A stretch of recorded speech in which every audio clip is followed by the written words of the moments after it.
KOC, you know we, an AOC, but you know me, I am. And in fact, some of the barbs being thrown the way at the head coach during the course of the week, there's some questions that I have to ask, but now's not the time. Now is the time to hear Kevin O'Connell, head coach of the Minnesota Vikings, and what he had to say via his press conference shortly after a 10-point loss at the Motor City Davy. Just a couple of innings. Najee Thompson did have a left knee kind of aggravated, and he was ruled out and did not return. And Dalton Reisner, kind of a chest deal he did. He was able to return, so for the most part, able to come out pretty healthy today. I really appreciate the feeling in that locker room right now of you can feel why those guys battled today, why they continue to fight all the way down to the very end. Not one player in there looking to not continue to play as hard as they possibly could, compete like crazy for the guy next to him. It's a good feeling to know that is what exists in our locker room. Not good enough to get the win today, but like I said, I did appreciate the way we battled, the way we tried to come back and see if we can eventually chase down tying the football game or taking the lead, and we were just unable to do that. And then kind of the end of game execution by them and a couple turnovers there by us. Just didn't have enough to get it done today. Can you speak for Justin played today all season? Yeah. He didn't want to shut down. He was injured and waiting his future. Yeah, I can't say enough about him. I think you try to explain it about what his impact is on the game, and for him to have the success that he does when sometimes he's playing against multiple defenders, and his understanding and how he's been so willing to really learn about how people are defending them and then apply some of the things we're coaching, and then his natural ability just to have this kind of production again and against this group and on the road, and just continuing it means a lot to him to be a captain of our team. He sets the standard of competing at a world-class level, and there's a lot that we can all follow as far as the example he sets. I don't know what his final numbers for the season ended up with, but I know Justin, in the games we had him, especially the full games we had him, was as dominant as any player in this league, and it didn't matter the adverse circumstances that we're in as a team. He continuously provided much more than even the baseline of what you would think against some of the looks that he does get, which is remarkable. Absolutely love coaching the guy. He knows that, and hopefully we're just getting started with him and where we're going to take our offense. What is the biggest thing you can take in the season when you don't miss the playoffs? Yeah, I think we'll definitely evaluate every facet of schematically how we approach putting together our team and attacking things. We'll take a look at maybe certain aspects of what we can do for sure to limit some of the negative plays, especially early on in the season. Feel like some of the fumbling issues early on in the year. As a coach, you emphasize it and you really spend every waking moment talking about it, and our players responded. I think we had really one fumble lost by a skilled player over the last 11 or 12 weeks now. And we turned the football over the second half of the season via interceptions, and that's where by no means can we just sit back and say because we didn't have Kirk, this is what happens. I refuse to allow that. I'll definitely take a hard look at how, if we don't have our starting quarterback in the game, how we can adjust better and try to play a little bit more complimentary and while still making sure Justin's being activated and we're being explosive and all those things. But in the end, we've got to do what we think we need to win football games, because I do know one thing: the type of guys we have in that locker room from a makeup standpoint and the leadership we have and the feelings that these guys are ready to go back to work even right now after kind of the grind that it has been with some of the adversity this year. It gives me really, really positive feelings towards what we have the ability to build here in the future, and understanding that everything that has transpired, we have to own it. We have to make sure we're looking inward and reflecting on it the right way. To then it starts with us as coaches, starts with me first and foremost, and then that will be how we start preparing our 2024 team based upon the things we need to do better, improving anywhere we can on the roster, and then ultimately putting together the best possible scheme mixture with what I feel like is a pretty damn good group of guys, what they have inside and what it means to them to be a Minnesota Viking. I think there's a lot that goes into that, but the biggest part of it is knowing right now at this moment that we've got to own it and move forward the right way and attack at every single opportunity we get. Kevin, on the 70-yarder to St. Brown, what was the coverage supposed to be there? Yeah, I believe we were kind of going to maybe an inverted kind of two-deep look there where the corner might have been responsible for the deep half. And from my vantage point, I have not talked to Flo or any of our guys about it. From my sight line, it looked like maybe we bit up on the underneath route, whatever it was, outcut, and the integrity of the deep part of the field might not have been there. And Jared found it, and it was a huge play considering kind of where the momentum was at in the game, and we were just trying to hope to get one more op to maybe see if we could tie it up. Kevin, obviously Justin didn't get the contract down last summer. Historically, things can go in all different directions around the NFL when that happens. Why do you think it didn't happen that way for him when he went at the season that he As far as the contract? Yeah, like in other words, it could go sideways sometimes. Yeah, that's the one thing I would, I would not classify it as ever having gone sideways. I think it was close. I think there was some. I mean, like, why did he? Like, it could have gone sideways and created, who knows what. Oh, I gotcha. Yeah. No, I appreciate that question because I think it highlights who Justin Jefferson is. Specifically today, he reached 1,000 yards. There was a lot of football after that he went out and played, and it had no bearing on when I told him, late in the game when I was going to take him out to protect him for the offseason and everything moving forward. He didn't like that either. This guy wants to compete. This guy loves being a part of that locker room with his brothers in there. He's so talented, but what makes him so special is the competitive drive to be great. Thinking back to how he worked through training camp and how his early part of the season was going. My expectations is that Justin's going to be a major part of everything we do around here for a long time, and he knows that. He knows the feelings that we have for him and that I personally have for him. I don't think there's any doubt in his mind about that. Kevin, I know this one is really fresh, but just can you put in order just the magnitude you feel like these next few months here and there? Yeah, I think I know we'll get a chance to catch up, a little bit later this week, but I think it's just going to be critical to understand really after two years of inventory, and I don't know if the years could have been really any different from one another as far as the success we were able to have and win the division and win a lot of close games in year one. Got to look inward and how did things transpire differently this year, whether it be the turnovers, whether it be the inconsistencies in some areas of our team, and then ultimately the injuries and what we can do. We'll look at each and every one of those. We'll look at the circumstances behind it.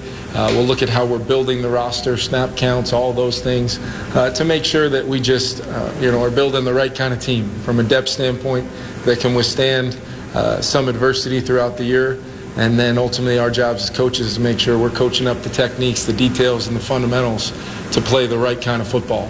Because you mix that and the improvement that we will gain from that side of things with what we have in that locker room from a makeup standpoint and the type of group that it feels like couldn't be more connected and more together, even in times of difficulty and adversity. I think we'll have the right formula. But once again, it's difficult to win in this league, but I do believe we've got an off season to do whatever we can to make sure we continue to give ourselves the best possible chance to go out there and compete to try to go, be NFC North champs again and give ourselves an opportunity in the postseason.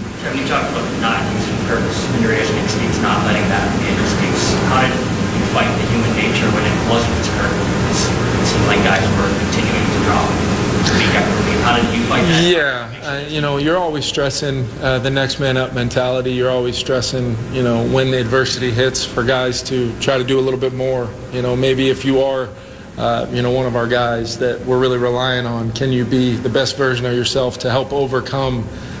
Maybe it's not a direct, your direct position, but you can sure make it easier for the guy next to you. You can sure make it easier in offense, defense, and special teams by mastering your role, winning your one-on-one matchups, and being a difference maker. So I think the challenge was always to continue to try to thrive with our best players that we did have, but also coach up and really hunt the player development in real time, so that next man up mentality meant we were still trying to compete all the way down to the very end. I thought for the most part throughout the season, close games that didn't go our way, was kind of telling us that it was we were fighting it and we were trying to just overcome it, and we just didn't do enough to win some of those football games and get over the hump and burst through to have a chance at the postseason. Last two. Kevin, just with Justin, looked like a lot of emotion, a lot of frustration, maybe different things on the sideline today. What was fueling some of those things when he's coming over? Just looked like coming off a lot of emotion. Yeah, probably earlier on in the game. I would think, I know he didn't have a target in the first quarter or didn't have a catch in the first quarter, whatever it was. And then we were able to get him going a little bit there, get down in the low red, and he was frustrated about wherever we were, first and goal at the 8, and then we go backwards, and it's tough to try to, activate him on those long yardage situations once we took the negative. Looking back on it, not a very good play call there on second down, trying to attempt something there, and took the big loss, and then we were settling for three from there. That's you can't have it both ways, right? You can't have a guy out there that's whatever he went for, 192, and competing down 12 catches on 14 targets and competing like crazy to win the game. The reason why that is what it is the fire inside him to do that, and the frustration is going to come sometimes when we don't execute or we don't capitalize on some opportunities, and that's all part of it. I would be thinking, I would be a little worried if it wasn't like that, to be honest with you, just because of knowing who he is and how much this game means to him every single snap out there. That's one. How did you see him handle it, just playing with all these different quarterbacks this year? He's had all the consistency with Kirk, and then obviously got shifts this year. Yeah, it was. I thought it was, specifically looking at where he's kind of been these last, since coming off the injury, just the maturity of going out there and trying to just make sure I'm doing my job, consistent, whatever it takes, and knowing he's going to get some opportunities. And he plays a position that relies on other factors in our offense, especially when he's seeing some of the coverage that he does. And that's where we got to continue to build up around him, build up our scheme around him, so that we have different ways not only to help him overcome some of those things and still have the success that we need him to have, but also the group as a whole, offensively as a whole, and really our whole football team, from how you need to put it all together to play complementary, because that's the number one thing that winning teams do, besides clearly the winning and losing stat of turnovers. It's the complementary football. I know field position wasn't a pretty story today. It felt like we were backed up quite a bit. A lot of long yardage third downs because of some, protection on some play pass and things like that, penalties. So we got to clean it up, and ultimately just thinking about Justin and just what he means, it was a tough year for him because of the types of goals that he has. So watching him go out there and do what he did today under really difficult circumstances speaks just so much to him and what he's all about. Thanks, guys. We'll see you this week. The game is over. All right, tell me this from Vikings fan line yesterday. What was the Kevin O'Connell and the future of him being head coach for the Minnesota Vikings? What was the feel? Well, I think the feel is overwhelming majority like Kevin O'Connell, like the feel and the vibe of this team as it moves forward. I think there's a lot of frustration in terms of feeling, and he mentioned it briefly during his press conference, but the idea of adjusting to a different quarterback, or the Kevin O'Connell needs to have an offensive coordinator that calls plays, and I want Kevin O'Connell to be the head coach so that he can focus more on the overlying umbrella. Loving the culture that has been built, loving him being the patriarch of this operation, but this offense, though. I think that was the overwhelming vibe. There were a handful of people I can tell you that things were a lot more negative on the general manager in relation now, looking back a couple of drafts and the lack of inclusion. You mentioned Andrew Booth getting, I think it was his first start this last Sunday against the Lions. This year, yeah. Lewis Cine, second start in his career, but Lewis Cine and that kind of conversation as things went on. And so, yeah, people super negative on the general manager, people frustrated with the coach. Kind of, it's into 2023, kind of the idea, the honeymoon is over, PA. You win 13 games a year ago, and you get bounced 4th and 8, and you do the check down, that whole thing. But into 2023, kind of the honeymoon period's over. Now let's bounce back from that, handling all of the adversity. Love KOC, did not love how this thing came to a thudding halt. Did you happen to get, and I'm sorry I didn't listen to Fan Line yesterday. I generally do when I'm sitting on the bus, but yesterday I was. Well, you were talking to Lions fans out back at the stadium. Yeah, I'm so sorry about what happened to you guys this year with those quarterbacks. Best of luck next year. And they were sincere because they've never experienced winning, so they're kind. But would anybody get loud or anybody contribute either via the 64686 talkbacks or the calls with and the reason I bring this up is it's because a tweet that I got yesterday that just stuck with me. And 9 to noon is not here's one email, here's one text, here's one tweet, and we're going to make 3 hours out of it. That's not the case. But it involved a perception that Kevin is too kind, that Kevin is too happy-go-lucky, Kevin is too free-spirited, too happy. He's, in essence, they're kind of saying too young would be the wrong way to look at it.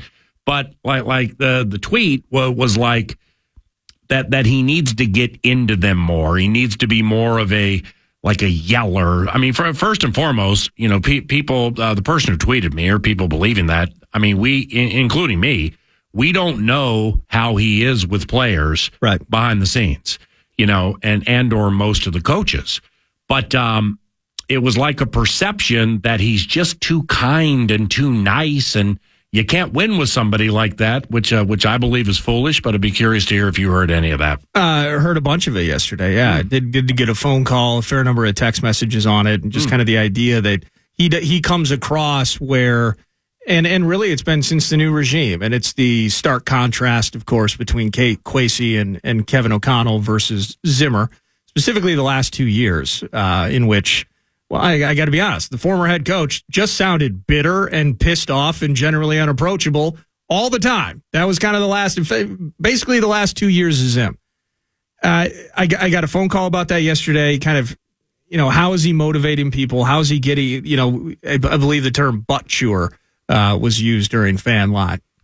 And so kind of the idea of, we don't see any of that. So whatever this positive facade is there something behind closed doors? How does he handle these guys? Yeah. And it did kind of, I don't want to say devolve into the conversation of these kids today. And, if you do that, if you yell at people today, they shut down versus the Parcells types. Eric Bieniemy with the coaching change in Washington. Will he be the head coach of the Commanders? Or will that, he'd be kind of one of those old school louder types? Yeah, he was. I mean, the example that I've shared here would be 2007 and him and Adrian. And, Eric, it's when he kept losing these head coaching jobs. Yeah. There was one way that there was a low hanger, a direction a lot of people went. And I'm certainly not one to say that reason is wrong. But on the other side of it, I would share, Eric has an opinion, and Eric can be quite abrasive. Sure. And I like Bieniemy a lot. I think he's an elite offensive mind, but he also can yell and he can be a little bit on the abrasive side. Well, even it came out earlier this year, Commanders players had mentioned how loud and people. So this is not a thing that was just him and Adrian. Oh, my bad. No, it followed him. It was in Kansas City, and then even as recent as this season, it was mentioned. Now, in the end, though, I think whether it was Ron Rivera and other players also no, we love EB, he's great, but that's how he is, and you just need to know how people are. Yeah. It has been a conversation topic, not from my standpoint, because I see a lot of coaches that you'd consider to be good guys or nice guys winning Super Bowls. I see old school fire and brimstone guys winning Super Bowls, and so I don't see those as being automatic characteristics of a winning and or a losing franchise based on how the coach handles his guys. Dan Campbell, whether it was tears early on to now it's bravado, tough guy stuff. He's not dressing down and just murdering players for mistakes, and his team just won a division. They're going to have a chance to win games in the playoffs. Yeah. McVay doesn't strike me as a guy that murders his players. That's the A topic right there. And Andy Reid. And how about Andy Reid? And Mike Tomlin. Andy Reid's like dad. Like, go sit on the lap of Uncle Andy. And Pete Carroll. There you go. So, Pete Carroll's a freaking cheerleader on the field. Super Bowl winner, too. Hey, indeed. So, but it did come up a couple of times, just the one phone call, some text messages, but there is that perception that, he's got to tear the smile off. And he's got to start getting on these guys that there's no accountability. Yeah. And so that was the key there, is that there was. We can't say there a lack of accountability. But we can't say there's a lack of accountability unless, we know there's a lack of accountability. Right. That's a grandiose claim, by anybody. People firing shots that a team lost 10 games for the first time in nearly a decade. And they're pissed off about it. Yeah. Lack accountability. That's got to be it. Yep. I get it. Okay. I'm glad you explained it that way. We'll continue after this. The Fan, along with the Big Ten Conference, they want to give you a chance to put $1,000 in your hand with the National Cash Contest. This hour's keyword is green. You might win $1,000 with the keyword green. And all you got to do, go to KFAN.com and enter. KFAN, The Fan. Welcome back, 9 to noon. Kind of a continuation of some NFL du Nord earlier in the show. News du Nord in any incarnation is brought to you by Canterbury Park. Go to CanterburyPark.com for details. Poker, blackjack, table games all year round. Bingo on Tuesdays. Live racing kicking off in the spring. Looking forward to that. But CanterburyPark.com. Before we jump back to the NFL, the Minnesota Wild, they beat the Columbus Blue Jackets over the weekend 4-3. It was in overtime. Marc-Andre Fleury tied Patrick Waugh for the second most wins by a goaltender in NHL history at 551. And he has a chance, I believe, tonight. I haven't seen, unless they're throwing us a Jesper Wallstedt related monkey wrench in the system. But I'm pretty sure it should be Fleury in net, and he'll have a chance to become second all-time on his own. With nearly 700 goaltending wins in NHL history, PA, any shot at, do you think you could guess who it would be? The one ahead of him? Yes. Is he in second? Marc-Andre Fleury tied Patrick Waugh for second over the weekend. So who's first? Well above them all. Wow. Ken Dryden? East Side guy. Oh, East Side. Alex Stalock. Not Alex Stalock. New Jersey, New York area. Lundekvistova. Nope. Another guy. Esposito. Marty Brodeur. I think it's 690 something. Something like that. Yep, but that should have been the first guess. But Wild, they got Dallas a couple of times. Tonight at the X, and then I believe Wednesday night at Dallas, part of a 4-game week. Then they had maybe it's a Philly-Arizona affair into the weekend. But the Wild need points. So let's hope they get a couple tonight. Back to NFL-style du Nord from earlier in the show, running through some of the games. We mentioned the Saints-Falcons kerfuffle. Arthur Smith no longer with the team. We were just talking about Eric Bieniemy. Well, there's a coaching opportunity there, too, because Ron Rivera has been let go after yesterday's season finale. The Cowboys just jumped all over the Washington Commanders. Meanwhile, this team into the playoffs, PA, not only are we not rooting for them out of Minnesota Vikings fan base principle, but, man, things are weird with these guys. Can they pick up a touchdown? Mariota back, looks left, looks right, firing for the end zone. Caught! Touchdown! Quez Watkins went high in the air for a 16-yard touchdown. This is really well executed by Marcus Mariota. That was part of I just loved hearing the last part of that WIP 94. That was really well executed by Marcus Mariota. The Giants win 27-10. Now, the Eagles needed to win and then have the Cowboys lose, which felt very unlikely at Washington yesterday if they had any hopes of taking the division. So that didn't happen. So they maintained, in some ways, I'm sure, at one point in the game, because I think Jalen Hurts' finger got messed up a little bit. So they're just like, we're done with this. We'll get ready for Tampa. I thought it was broken. They are going to head. I forget. I saw somebody with an interesting phrase for it. It's some sort of malfunction or deformity or something like that. It's not broken, but it's nicked up. So it's maybe we call Larry McCarron and or Brian Baldinger and talk about their fingers just to get to the bottom line of Jalen Hurts' finger. Are you kidding me with those claw crackers? Holy bleep. Claw crackers. I love that. People wondering what the hell's wrong with the Eagles, though, PA. Because it's the first team in like 4 decades. They start 10-1, and they don't even get to 12 wins. They lost 5 of their final 6. You can look maybe the Seahawks road loss especially the Cards home loss, most troubling. That defense is falling through the floor, and the offense isn't necessarily going punch for punch right now.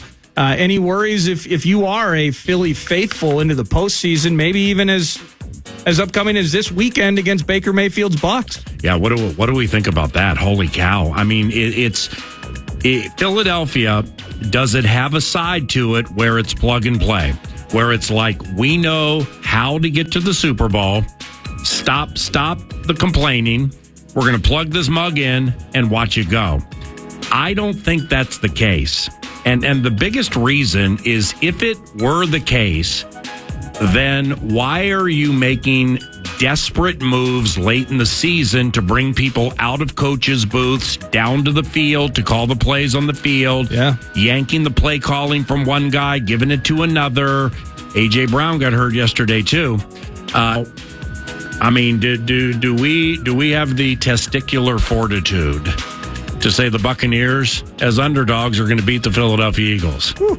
I mean, it's an NFC South team, and the NFC South was mostly it's problematic this year.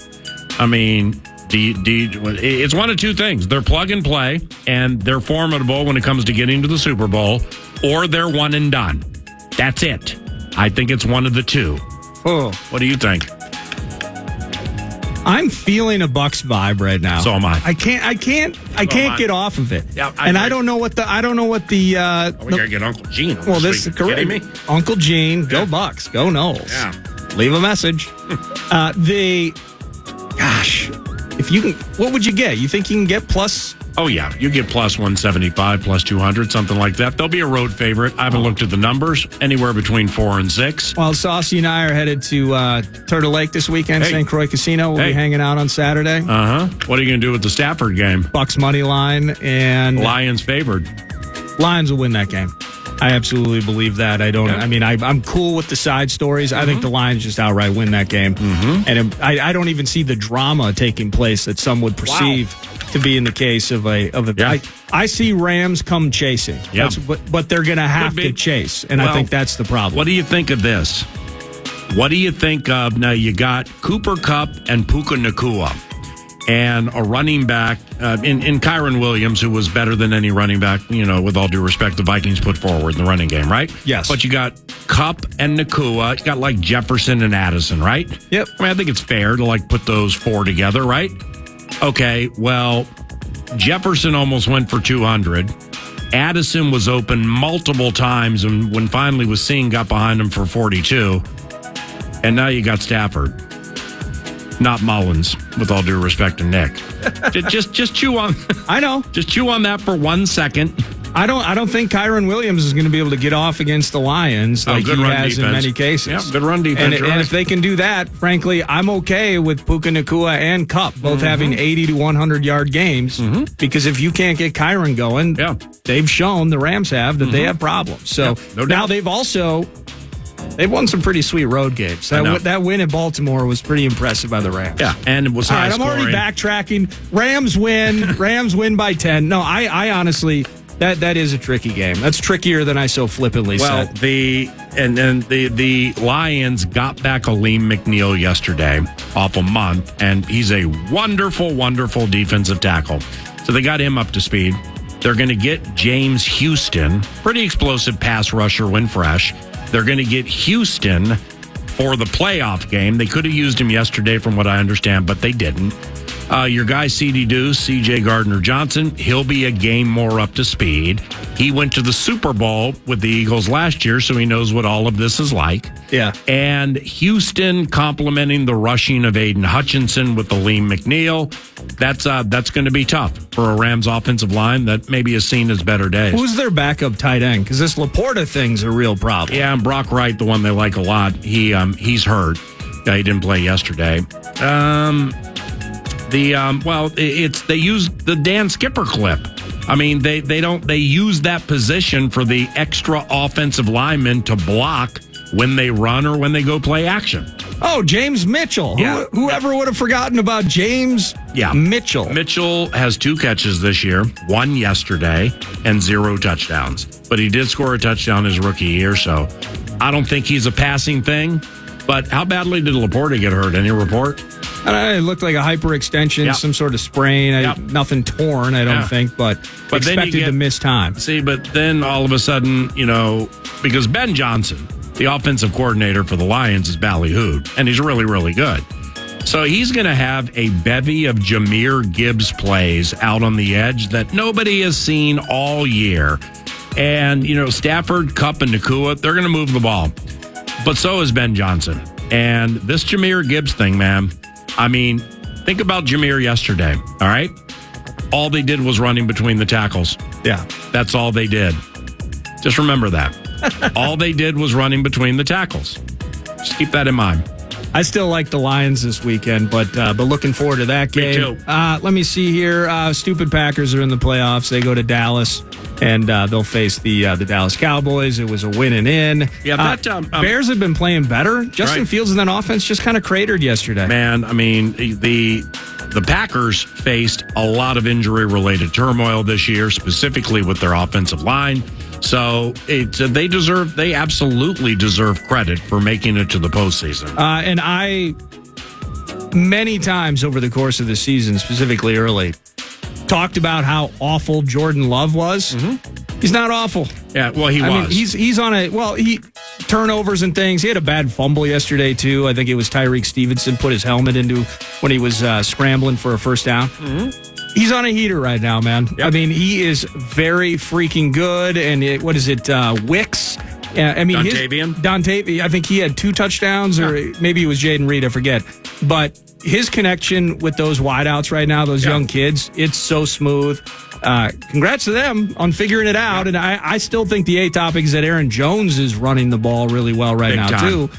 So I think that helps. Well, they hit on that tight end Tucker Kraft. Musgrave might return for this game. That could be formidable.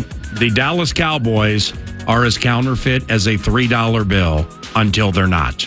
So I'm with you on that, but as long as they play at home, I can't bet. We'll see. Can't bet against it. Yeah, I understand that, but the Cowboys have been favored, have been at home, and have been in some pretty precarious spots the last 5, 6, 7 years, and have failed every single time. We're up against it, but Bills beat Miami last night. They won 6 of their last 7. They were dead straight out of the playoffs for about a month.